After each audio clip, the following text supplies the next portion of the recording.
Good morning, everybody, and welcome to Tuesday. And today's From Boxes to Butterflies, Resisting the World to Belong. And what I'm doing this time, I'm taking a page out of my dear sister's book, as it were, and I'm going to do a little bit of a lecture as we do this. So I've got a slideshow, and we're gonna go through that as I talk about what does it mean to resist the world to belong. First off, though, I want to go through a few things, beginning with check in with those around you. So often we have people who they're hurting. They went through something. It could be a family problem. It could be a family issue. I mean, it doesn't even have to be a problem necessarily, although it probably is for them. A family issue, a medical issue, job, so many different things. And maybe you remember what it was like when it first happened to them and how difficult things were, and you reached out, checked on them. But then over time, you just kind of took those smiles that they had and figured they were fine and kind of stopped checking in. The reality, though, is we're so good at wearing masks that even when we're going through a hard time, it's a time that we really need that person. We need somebody to reach out to us, because when we're in that moment and even afterwards, when things are tough, and maybe it's just hard to ask for help, maybe it's so much involved with trying to move on from whatever happened, and it just keeps dragging out, that our brain power, our ability to focus on things is kind of on the wayside, and we just put that mask on to hide it all. That's the whole purpose of the mask. So think about those around you, anybody that has gone through something, even if it was a month, 3 months, 12 months, or more. What we don't understand when we're not the ones going through it is that it can take that long just to recover from it. And in terms of sponsors, I always love to start with my dear sister, Dr. Constance LEYLAND, CJ, Level Up Academy. I'm blessed so much to have her in my life. She is the queen of publicity. She's an educator. When we talk about the publicity piece, she has access to premium magazines. These are those ones that you have to pay to get in. But my dear sis, she loves coupons too. So she knows how to find deals. And sometimes she can get a screaming deal on a premium magazine. If you've got a message that you're ready to get out into the world, you're ready to let the world know about this product you're doing, this project you're doing. Maybe you've got a book coming up. Maybe you have a program coming up. So all of this stuff, touch base with her, reach out, Dr. Constance LEYLAND, Level Up Academy. You can find both profiles on LinkedIn. And then on top of that, she has press releases. This is where, and there's a QR code right there. So go ahead and scan that. The press releases. This is where my dear sis is basically writing a press release for you and getting it distributed into multiple journals across multiple industries. Look at all these different places on this list. I mean, not just the big media places that we'd think of, like ABC, CBS, NBC, Fox, but you've got Google. You've got so many different places that she can get your message out to. So it is definitely worth checking in. And then one other thing that she has going on, we get a couple of things. So she and I have a book club, and it's unlike anything that you're going to be used to. This is not the let's read a book and talk about it club. This is a we teach. So there's going to be different topics. There's going to be monthly topics, videos, a chat with us. All of this is part of the book club. And in many ways, we designed this so that it's there to help authors prepare to write an anthology, because that's something we do a lot of. We're getting ready. We're in the midst of our 4th anthology this year right now, and I'll talk about that later. But with CJ, there is the book club, and then there's also she has a podcast circuit, and that has multiple levels. There's a free one. In fact, after my show, there's going to be one of those podcast circuit meetings. It's a monthly meeting. So there's the free one, and then there's 2 paid ones. And one is I don't remember the total numbers on it. There's not a lot for the first one. And then the second one is more. However, depending on how you're doing with it, then it can lead to maybe doing a TV show. So touch base with her again on that as well. If you are interested in the podcast circuit, if you want to know more about it, reach out to CJ, see what she's got, how she can make it work for you. You'll be amazed at what can happen when you just connect with my dear sister. A lot of things. Then we have the Hounds of Business community. CJ always talks about, and I've just picked up and I love running with it as well, collaboration over competition. Just because somebody else, you look at them and you say, oh, they're doing the same thing as me. They're not necessarily doing the same thing as you. Their customers are probably different than yours. Their focus is different than yours. The way they do things is different than you. So sometimes you get that ability to collaborate. You work together on a project that then opens doors for both of you. This is what it means to collaborate over competition. And besides, how often when we have competition are we more angst? Are we feeling nervous? It's like, for a lot of us, we're not into we have to beat the other person. It's not always fun. So Hounds of Business community, that's what they look at. It's having that collaboration over competition. It's working together on different projects. So if you're interested in it, Hounds of Business, they're on LinkedIn. There's a profile for Hounds of Business, and Mike Ashebrainer, who's the head of the Hounds of Business, his profile is there. Reach out to Mike, ask for more information.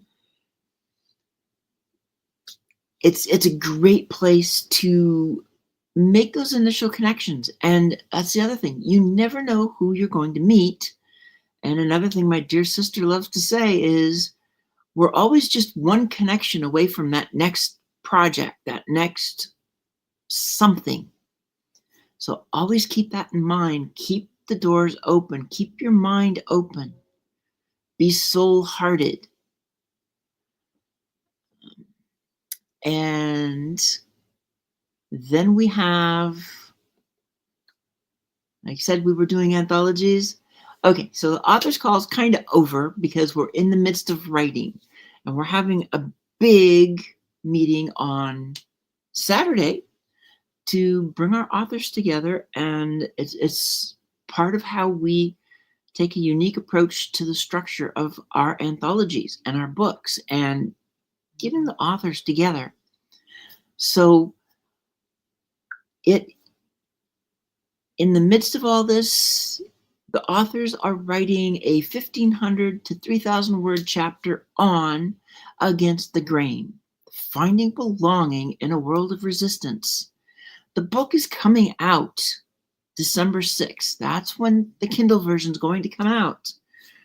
And the paperback is going to be a week later. So it's like all in time for Christmas, all in time for the holidays, whatever gift giving occasion you might have in there. So the authors, for them, it's like they get to provide legacy, talk about their story, what it was like to find belonging in a world that basically was resisting them, which, hey, resisting the world to belong, that's the name of today's episode and of the lecture that I'm going to have pretty soon here. So these chapters, I already know, based on who we've got in this group, they're going to be amazing chapters. There's so much in them. There's so much to each of these authors. I'm loving this. Be sure to check it out. And CJ has said this on her show. I mean, it's like the door's closed, but they're not totally closed. If you want more information, if you really are interested, go to susannadawnwriter.com. I've left the info up there. And as long as you could have something written for that first draft by Saturday morning, it's all up to you. But throw that out there because we have had people show up at essentially the last minute before that Zoom call, walk in, they got their chapter, and they're part of the anthology. Just like that. It was so much fun. It's what I love about everybody that we have. So let's see, who is here anyway? We have Michelle started everything off. And it's great to see you. Of course, I'm not totally sure. I hope I don't blow the name. I'm thinking Nurse Rat. But it's great having you. I think, if I remember right, you're in Bangladesh. Then we have Michelle, and I'm loving it. My dear sister is here. And yes, we love our anthology. This is our fourth one this year. It's really going to be a fun one because it's a topic that's so near and dear to everything that I've been talking about. And then, I just have to point out, if anybody is kind of looking at my background going, that looks familiar. I go this way. But yeah, there would be something familiar because my dear sister has the same background. So we've gotten into the Christmas spirit, and we have our Christmas backgrounds up. So, and you can just barely see one of my ribbons up there because I covered where they used to be. So it's been a lot of fun. But now I'm going to dive into my slideshow. There we go. Start at the beginning. Resisting the world to belong. Going where we can be our authentic selves. This is really what belonging is all about. To be your authentic self. To be who you were created to be, instead of trying to fit in, instead of trying to be what other people are telling you to be. Because it doesn't, well, in my experience, it don't work. Not even close. So I want to talk about this a little bit more, and I want to go in depth in some of this. So that's why, like I said, I took a page out of my dear sister's book, and because it's like she's doing this on Sundays, I figured I was doing solo today anyway, so I'm just going to do this. We're going to throw this in. Um, hey, Mikey, it's nice to see you. You missed my intro for the hounds, but that's okay. I always make sure I've got you covered. Um, so for today's, I'm going to start with covering and masks, because this is something we do. What is covering? I mean, I've got all these different masks, and if you look at it, everybody who's holding a mask but hasn't quite put it on, they're not looking comfortable. Whereas you've got those two down at the bottom, and they really look so excited. They look happy because the mask looks happy. And I mean, okay, so they've got that happy look because that's the face they're giving everybody. But in reality, look at what's behind the mask. This is what it means to cover. This is what it is to walk into the workplace. And once you're in there, you start worrying about, what will people think about you? What is it about you that you feel like you have to hide when in public? And I'm going to add in the role of fear at this point, because fear is one of our biggest drivers. It's that voice in our head. It's a very seductive voice too. Fear has that seductive voice that says, don't do this because this will happen. And then it will give you all the reasoning why, what people might do, what they might say, how they might treat you, all based on maybe something that happened to you in your past. And it will use that as example, especially if it can pull something up out of your past that you forgot about. Those are always the worst. I'm speaking from experience on that one. So when you're in that role, in that position, and here comes fear, and it's holding you back, and it's basically weaving a web of lies of what it's like to move beyond basically the box that you're in. Because when you're wearing a mask, it's keeping you within the confines of this box, of this place. When we cover, it's because maybe there's a family problem going on. Maybe it's got something, maybe you're neurodiverse, and that's a wide spectrum. It could be LGBTQ. It could be coming from a different part of the world. Maybe you're an immigrant, and suddenly, because of things that are being talked about right now, you don't want people to know that.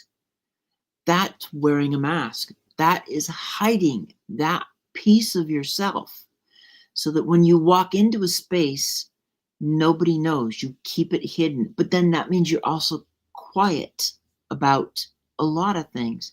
It's hard to engage when we're spending a lot of energy hiding ourselves, covering ourselves.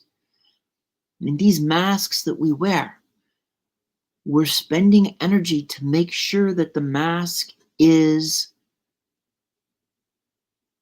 complete, that there aren't any holes, that there aren't any cracks. We don't want to do anything. We don't want to say anything that could open up a window through that mask to see what it is about us that we're hiding. What does this mean? This means we don't belong in the spaces that we're walking into, because if we're covering ourselves, that means we don't feel safe in that space. We don't see where we can engage with people at a deeper level than the superficial, than what is deemed safe. We've built walls around ourselves. And a lot of these walls, they began in childhood. And my own wall. I started building my wall probably, it was around the age of 7 when something happened with my dad. Then from that point forward, I just kept building the wall. I kept building to it, adding to it, and then of course going back over it just to make sure there's no cracks. If I see a crack, I see holes, then patch them so nobody can see through the wall. It's my protection from everybody. We all have these walls of various types, but maintaining these walls, just like maintaining the mask, that's a lot of energy that we're using.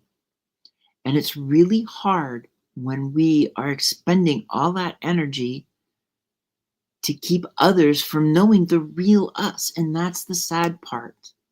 We're covering ourselves because we're afraid to let somebody know who we really are, who we were created to be, our authentic soul, our authentic self. For those who are soul-hearted, they may not feel comfortable in certain places to admit it. And instead, they're talking more like they're heart-centered, they're caring about people, but they don't tend to follow through necessarily because they're also thinking through all of this. If I say this, is that going to let them see my truth? If I say this, how's that going to come back on me? Am I going to be safe to say that? So it's time to move beyond the masks. And I want to give some data because there's a study out there. This is from jobsage.com, a survey that they did in the survey was in March of 22. It was posted online in April of 22. I look at this one because there's a whole lot to it. This right now is really the beginning of it. This is the initial thing. 64% of people hide some aspect of their identity from their employer, which also means they're probably doing it to everybody else in the workplace. Now, look at this and think about this. This means almost 2/3 of the people in any workplace are not being their authentic self. Now, the question then can come, why are people hiding at work? Well, the survey came up with these numbers. We know 64% are hiding, 37% are hiding their political views, 36% at family info, 33% it's because of mental health or relationship status. And then as we go down the list, religion. You'll see a lot of people don't talk religion because they're afraid to say what they believe for fear of what others might say. Sexual orientation, aspect of appearance. It could be something about the style of clothes they wear. It could be maybe they wear something that they aren't comfortable in because they think that's what they have to wear. Or they're hiding features that they think people will make fun of. Ethnicity, gender identity. And then I put the 24% there for a disability. So this list, this is going from the political views, 37%, down to, you go through all those down to the 24%. So still a quarter of the people are hiding a disability. That disability can be so many things, including for a lot of people, being neurodiverse is a disability. So think about what we're looking at for all of this. This is what people are hiding. Now there's the question of why they hide it. And I talked about some of it, but look at that. 49% don't want to make people uncomfortable. that's why they hide themselves, because something about them they think is going to make others uncomfortable. And this is primarily men who responded this way. Whereas 43% are afraid of being stereotyped because of something. Let's say you're in LGBTQ world, or you are neurodiverse, and there's a stereotype out there that people just automatically stick you in the box, use the stereotype as the example of what everybody in that box is, acts like, looks like, and you don't belong in that box. Believe me, I know this one very well. I don't belong in the boxes that some people try to put me in. And I don't want to be in those boxes because I've never felt comfortable in those boxes. It's not my box. This is why I don't do boxes. I'm me. And you are you. If you want to be in the box, hey, go for it. That's your choice. But if you don't, get out of it. Then we have those who they don't want this to affect career advancement. They're afraid of discrimination. They don't want to hurt their coworker connections. So there's all these reasons why we hide these aspects of ourselves, because we don't want to do this kind of stuff. Hey, Lisa, so happy to see you. And then there's the trying to fit in. So think about it this way. When it comes to fitting in, we're trying to go into a place that we believe we want to be. We think that's where we belong. We think, or we're being told this is where we're supposed to be. This is what we're supposed to be. I mean, I know that one too well, being told all my life who I am, what I'm supposed to do, what I'm supposed to be. And it did not align with my authentic self. But I'm dealing with it. So I'm trying to fit in. I'm trying, just like this gal in the picture. She's trying to fit in, but it is so uncomfortable because you're crawling into a box that you don't belong in. And then you're trying to talk with people, but you can't. It's hard. So trying to fit in, you're trying to go someplace where you believe you should be, or you're being told you should be, yet we're actually trying to be what we're not. So when people say just fit in, it's almost like saying, okay, yeah, you don't belong here, but just play along. And so we're hiding aspects of ourselves in fear of how we'd be treated. Especially once we start learning about the people in this group, and it's like, oh, this is not where I belong, but maybe you don't think you can back out of it now. So you're just going to play the game and try and blend in. And it's very difficult. It's mentally taxing. It can be physically taxing. If we're hiding ourselves to fit in, then that tells us it's a space in which we don't feel safe. We can't be our authentic selves. Bottom line, it's a space where we don't belong. Yet we try to do it. We try to fit in. And you hear so many other people, they will say it. It's like they don't think anything of it. Oh, just you'll fit in. You'll fit in. But will you? They're looking at you and just kind of, they're already labeling you in a way as they try to put you into that group. Michelle, one of the most courageous things she's done, decide who I am for myself versus the external perceptions. Exactly. And that's what this is all about. If you are trying to fit in, you're not going to belong. You need to know your authentic self. You need to know who you are at your core, what it is that really sparks, and not even, I mean, okay, we can say sparks, but I'm at the point now where I prefer ignite. Um, when I talk awareness, it's like ignite the awareness. You can spark something, but that doesn't guarantee it's going to take off. A spark can start a forest fire, and a spark could happen in the forest and just peter out.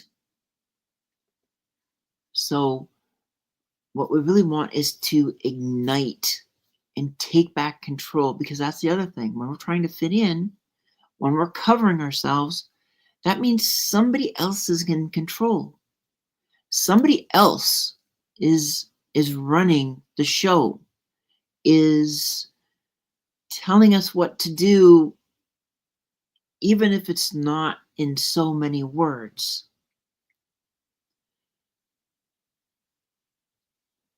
What I want is, especially for women, this is why I like talking to women, and even vets, as I know both well. And when it comes to taking back control, we know that we're stuck. We know that we're in a space that we don't belong. We maybe even know what we should do, but we don't do it because fear is holding us back, because it seems like it's too much work, whatever. Just sit back and look at it and let your awareness take over. When your awareness gets ignited, that's when that fire in you says, I'm done with this. And you move beyond the boxes.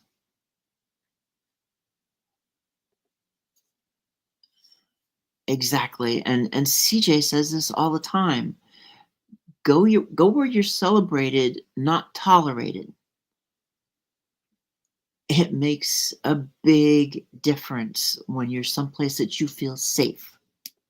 When you're someplace that you know is the right place to be.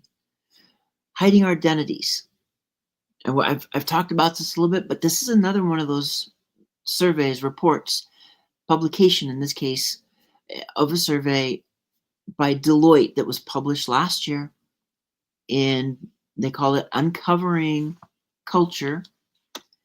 And at the very beginning, they talk about this, because a lot of us have multiple marginalized identities. And that's kind of how it's looked at. It's these marginal identities. Again, I've talked about a lot of them before. It can be neurodiversity, it can be an immigrant, it can be LGBTQ plus, it can be having overcome an addiction, having marital problems, family issues, all of these different things that we're hiding, that we don't want people to know about, that we don't want to show to the world. And so our fear is what holds us back. We're afraid that if we let somebody know this piece of us, that something bad will happen, because that's what fear tells us. That's what society tells us. That's what the news tells us. That's what we see. Maybe that's what we experienced in the past. So to take this particular one into a more simplified approach, a respondent who had 5 to 9 marginalized identities. Think about that. And they're like everybody. It could be a woman who's disabled, just came from overseas, and has kids, was divorced. I mean, you start racking them up, all these different identities, all these different boxes people could be put in. And this is why when I talk about move beyond boxes, like no one box can define you, and not all of those boxes can define you. Unfortunately, we're in a world where people want to define you as a box. So 71% who had 5 to 9 of these identities cover themselves when they go into the workplace. And still 57% It's 3 to 4, and 56%, basically the same number as 1 to 2. So anybody that has from 1 to 4, it's still over 50%, almost 60, as opposed to somebody who feels that they have no marginalized identities. But look at that. Even then, 51% are covering something for some reason. And so now it's like, it's not because it's marginalized. Maybe they're covering because they don't see that they have anything marginalized, and maybe they don't fit in then. And it's their choice. But we have all these different identities, and we just feel marginalized. We feel less than. And so this is where those masks come out. And just like the gal in the picture, again, it could be a company mixer, and she doesn't know where she fits in. She's not comfortable. Maybe she's tried to go talk to a couple of groups, and it just kind of felt like she fell flat and withdrew from that, and is trying to figure out, do I stay or do I go? And then we have belonging. This is a place where we know we belong, and it has a number of key aspects to it.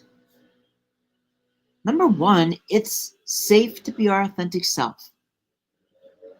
It's a place where we have no fear of judgment.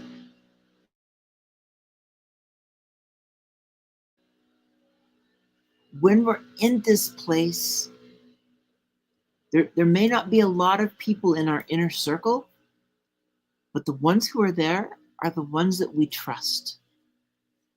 And that trust is reciprocated. Belonging, a key foundation of belonging is trust. It's hard to feel safe. It's hard to feel that there's no judgment if you don't trust the people around you, the people in that group. Then we can be open about how we really feel. The good, the bad, and the ugly. And I almost wrote down, cue the music, if you know the Western. When you can let people know, either tell them what's going on, or you have something set up to drop an emoji or drop a couple of keywords that say, this is telling you how I'm doing. I have my emojis that if I drop it with my sisters, that's pretty much all I have to say, and they know. And I can say a few things too, and I've had that happen where like back in August, July, August, in August, um, after one of our friends who was supposed to be in Rebel with a Cause, something happened to her, so she wasn't in anymore. She wasn't here anymore. And it knocked CJ and it knocked us flat. And we deal with things differently. In a way, we both write. It's just they kind of went different directions. And at one point, I just said, I'm done for the night. I can't handle anymore. And I don't remember everything I said in it, but all of a sudden, CJ's like, Zoom call. Now. And okay, CJ says to get on the Zoom, you get on the Zoom. And then it was, you lay it all out. And by the time we were done, the two of us were giggling, smiling, because we'd moved past. It didn't mean that I was healed from stuff, but I was in a much better place after talking with my sister, my bestie, than I was when I dropped that message. When we belong, that's when the masks come off. We don't hide anything anymore. And that's really what we need more in this world. And so this photo, the photo's from June, and this is where I feel safe. I know there's no judgment. I trust and feel that trust being reciprocated. Can open up about how I'm doing. We all can do that. How we're doing, what's going on. Sometimes as simple as I'm going dark for a while. And then come back and go from there. But sometimes we need that break too, and it's just a way to do it. It's a place where the masks are off and they aren't going back on.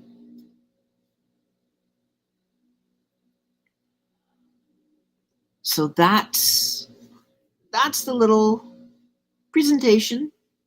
Looks like it was almost a half an hour, but this is really what it is about belonging, and this is going back to the current anthology, finding belonging in a world of resistance. If you think about it, anything about us that is different than what the world wants to accept, what they're thinking about, what they want everybody to be like, act like, do, they're resisting us. The world is resisting us because we're trying to fit in. We're trying to contort ourselves to fit a box that we don't belong in. We're trying to twist ourselves in knots to do what others say, even though we know it's not right for us. Our experience is our experience. And if people don't want to listen to it, then we still have to deal with that. And the question becomes, are you going to then accede to what they say, do what they say, comply with what they think is right and proper and what you should be? Or are you going to resist the world that resists you? Are you going to step up and say, I'm not doing that because that's not who I am? And then start your own path and find where you belong. That's what you're looking for. I've seen so many people try to fit into places. And some of them, they can make it work for a while. But ultimately, if that's not at your core, if that situation is not who you are, it's not what you are, it's, in fact, in some cases, it's totally opposite of everything about you, then why are you staying? Is it a job and it's the money? Is it a status symbol to be a part of this particular group? What is it that is holding you in a space where you know you don't belong, where you know it's not the right place for you? So think about all that, because when you're able to resist the world, it means you're able to see things a little clearer.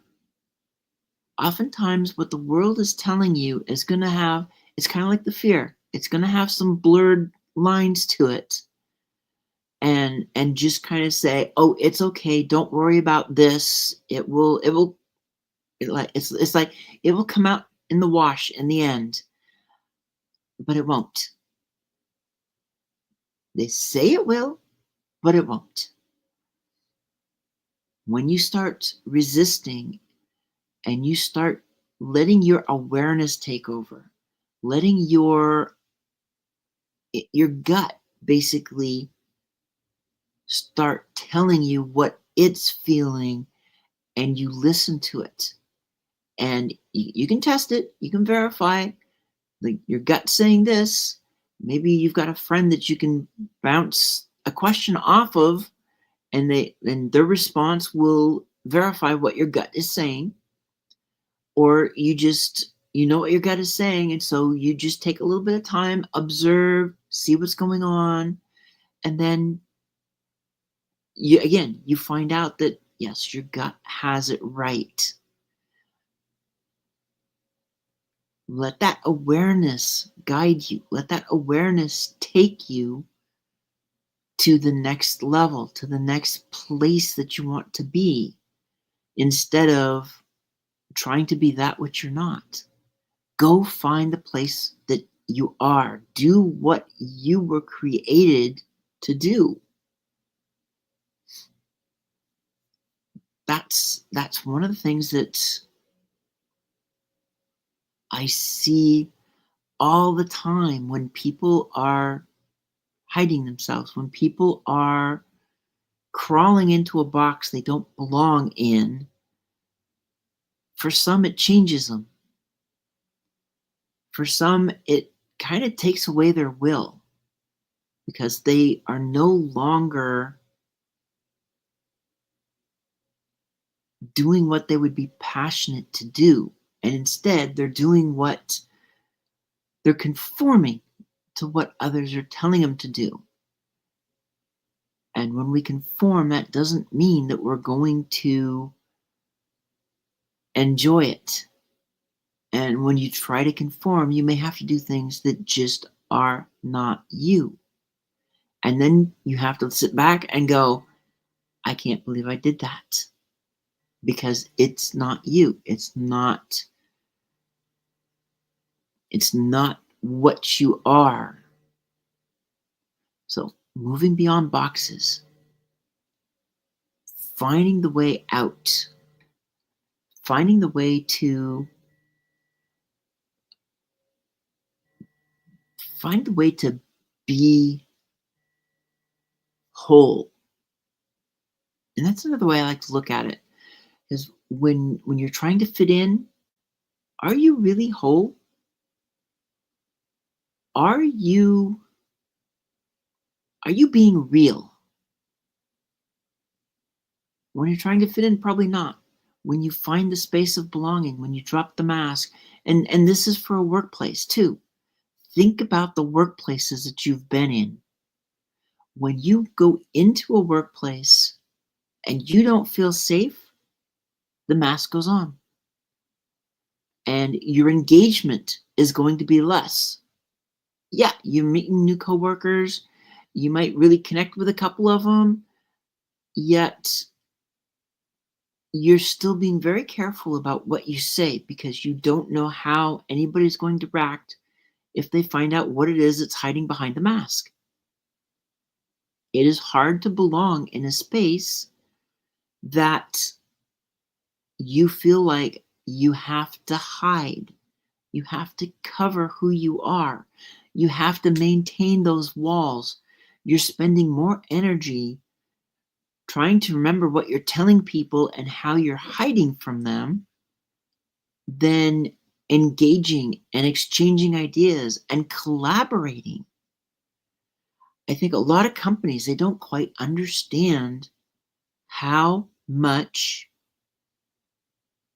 they're losing because the workplace, people don't feel safe in it. They don't feel like they belong. They don't feel like, some people like to say, have a skin in the game. And so it's like a company might think you've got skin in the game because, they're paying your salary kind of deal. But if you don't feel like you belong there, you're not going to give your best ideas. I can see situations where a person has the perfect idea, the perfect solution for a problem that a company has. and they won't speak up. They're going to hold on to it. They're going to hide it because they're thinking, if I say this, if I tell them this, then people will see through my mask and they will say the only reason you could come up with that answer is because you're this about you. And then how are they going to react? And we tend to go negative when we worry about what people will say, think, do. We tend to fear the negative stuff and not really believe that it will be positive. Been there, done that. So if you're not giving your best ideas, what you're really doing is probably looking for the next company to go to, hoping that it will have an environment that you can feel safe, that you can feel like you belong, that you can be open. Because when we're in those spaces, when we're in an environment that we belong, we can drop the mask, we can be our authentic self. It doesn't mean that we're going to tell everybody what was behind the mask. It only means we're not going to be afraid of what people say. We're not going to be afraid if somebody walks up and says, I heard this about you. Because if you feel like you're in a space you belong and you don't want to talk about it, you can just look at the person and say, whether it's true or not, it really wouldn't be any of your business, and just move on. And it would be perfectly safe to do that because you have to be you. And we have our activity with Mike. Mike just being his busy self. Yeah, you'll find out. You'll find out. So when we're in that space and we belong, we're not going to be looking for another job. We're not going to be looking to go somewhere else unless we have to move or the next position that we want is not available in the organization and we're ready to move to the next level. Those situations is like, yeah, you're going to have to find someplace. But if you don't feel like you belong, almost from the minute you walk in the door, you're probably looking for your next home. Organizations. How much does it cost to replace the people walking out the door? A lot. But if you have a space where people feel safe, they feel like they don't have to wear the mask, they feel like they're seen and they're heard and they're accepted, why do they want to go? Why won't they give? At that point, they will give their best ideas, their best answers. And all of that is going to help the company to grow, not. I mean, some of these companies, they probably are going, oh, we're making money. Everything's fine. Okay, so yeah, 20% of the people turned over the last year. Oh, crap. If that was the case, how much is that costing you? And think about if you weren't having, if you could knock that down even in half, how much money are you saving and actually potentially adding from great ideas because people aren't afraid to speak up? This is all of this is part of resisting the world to belong. And it's that personal level, which is most everything I've said. And then at the end, I wanted to take that business case as well, because too often I think companies feel like they have a great place. Everybody says it's a place they want to work, yet they might still have a high turnover. And the question becomes, why? And it's quite possible the work environment just isn't conducive to people feeling safe. The masks are on and everybody's going on to platforms to find the next job. And as soon as they can get out of there, they will go to the next place and hope that they can feel like they belong there. So that's the end of today's show. That's a lot of talking, a lot of belonging, uh, and if you have other questions, this is what I speak about on stages. Like I said, my focus is really women, so conferences, organizations, and then veterans as well, to move beyond these boxes and shine as our authentic selves, to ignite that awareness, to take control of our lives instead of letting who or whatever is controlling them. And working with organizations to create, to look at, do they really have the belonging that they think they have? And if they don't, work with them to create that space, to work with the company, the people, and create a space where everybody feels like they do belong, they do have a place. They're no longer trying to fit in and be who they're not. Instead, they're being who they are openly. And again, that doesn't mean that they're telling everybody. It just means they're not afraid to walk into the workplace as who they are. If they have a disability, doesn't mean they have to tell everybody about it if it's kind of a hidden one, but they're not afraid if somebody finds out. So that's this week. And it's great seeing everybody here. Loved having you here. The comments. I hope everybody was happy with the lecture. So I'm curious to know how your thoughts on that, because I can do more of those. It's like, I know my sis. I know I can do this.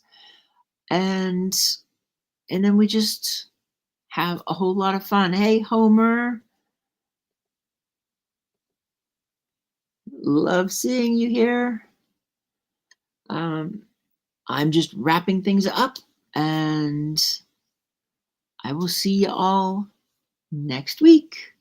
And remember too, we're coming at the end of the year. Don't look at the end of the year as the time to slow down and then walk across the starting line for 2025. Put in the planning now. Make things happen, because there's no reason why you can't run into 2025. So have fun, and I will see you next time. Bye.